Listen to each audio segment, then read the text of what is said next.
Alright guys, today we're going to be installing the rear tie bar brace as well as the lower control arm, so first we gotta clean the rear. Alright, so I did already hit all the bolts that I need off with the PB blaster, but I do still need to hit every other part with some brake clean as well as an old brush so we can get all the gunk off.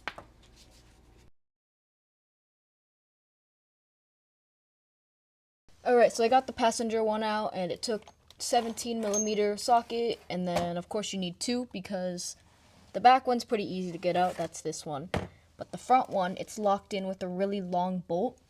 So you need to lock out one side while wrenching on the other side to actually get it to pull out with this nut.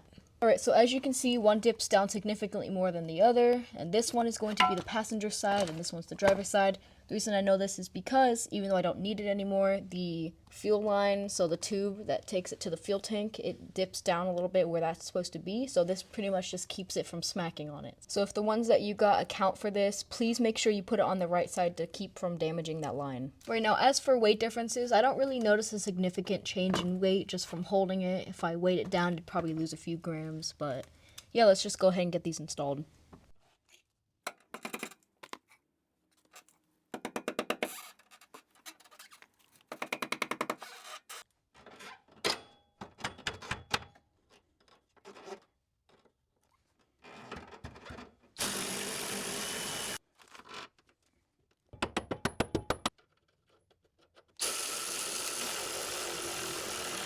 Now for the other side.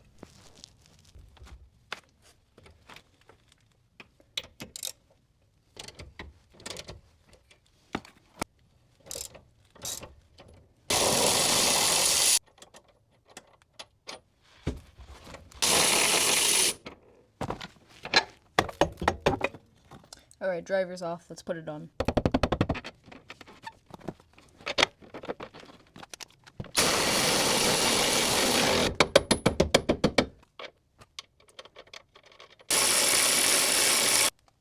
Alright, we got both sides on. Now I just had to do the tie bar brace.